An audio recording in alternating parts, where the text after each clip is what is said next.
গতকাল যে এনসিপির উপরে যে মর্মান্তিক একটা অনাকাঙ্ক্ষিত যে আক্রমণ হয়েছে, এই জন্য আমরা তীব্র প্রতিবাদ নিন্দা জানাচ্ছি।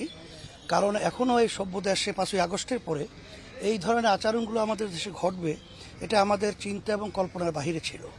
আমরা অন্তর্বর্তীকালীন সরকার সহ প্রশাসনকে বলবো, আপনাদের দায়িত্বের ব্যাপারে আপনারা সচেষ্ট হবেন এবং এই যারা নাকি দেশ বিরোধী এবং যারা নাকি এই দেশে টাকা পাচার করেছে, মানুষকে খুন করেছে, গুম করেছে, এরা যেন বাংলাদেশের ভিতরে মাথা উঁচু করে দাঁড়াতে না পারে, এ ব্যাপারে আপনারা আপনাদের দায়িত্ব যথাযথ পালন করবেন। আর আমি অন্য রাজনৈতিক দল সহ সবাইকে বলবো যে আমরা যারা বিশেষ করে জুলাই এবং আগস্টের এই অভ্যুত্থানে যারা আমরা একাকার হয়ে কাজ করেছিলাম, আমাদের ঐক্য যেন দেশের স্বার্থে নষ্ট না হয় সে ব্যাপারে আমরা সবাই সচেষ্ট থাকব এবং আমরা সবাই আন্তরিকভাবে লক্ষ্য রাখব। আপনারা সাংবাদিক ভাই সহ সবাইকে আমি ধন্যবাদ জানাচ্ছি।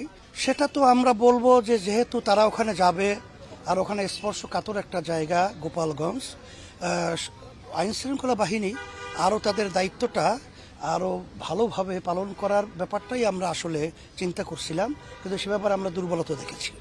কী কারণে তারা এই দুর্বলতা দেখিয়েছে, এটা আমরা যারা নাকি দায়িত্বে আছে তারা এই ব্যাপারটা গুরুত্ব সহকারে দেখবে।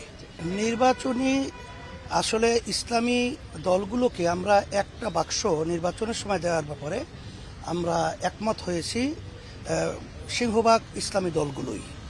আর যারা নাকি দেশপ্রেমিক এবং মানবতা প্রেমিক রয়েছে তাদেরকেও নিয়ে আমরা যারা সামনে একত্রিত হয়ে দেশ গড়তে পারি, এইভাবে একটা নির্বাচনী সমঝোতা আমাদের হওয়ার মতো একটা পরিবেশ তৈরি হয়েছে এবং আশা করি আল্লাহর রহমতে হবে।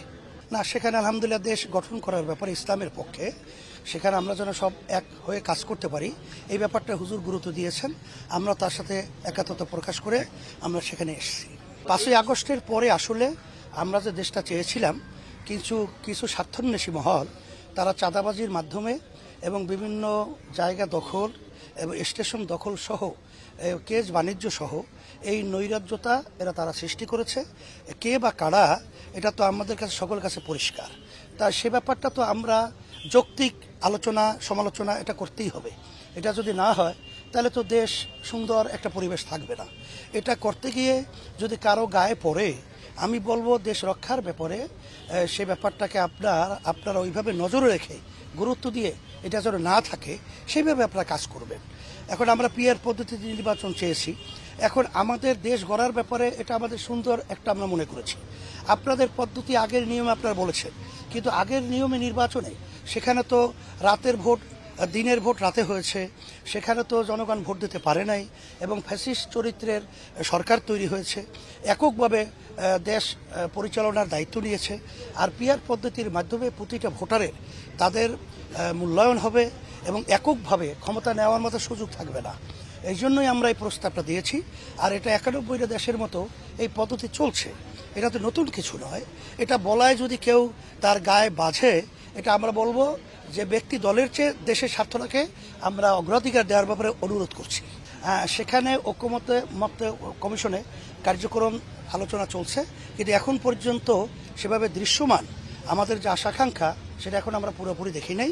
কারণ আমাদেরও আন্তরিক হতে হবে দেশের কল্যাণের ব্যাপারে এবং দেশকে অগ্রাধিকার দেওয়ার ব্যাপারে। এটা আমি সকল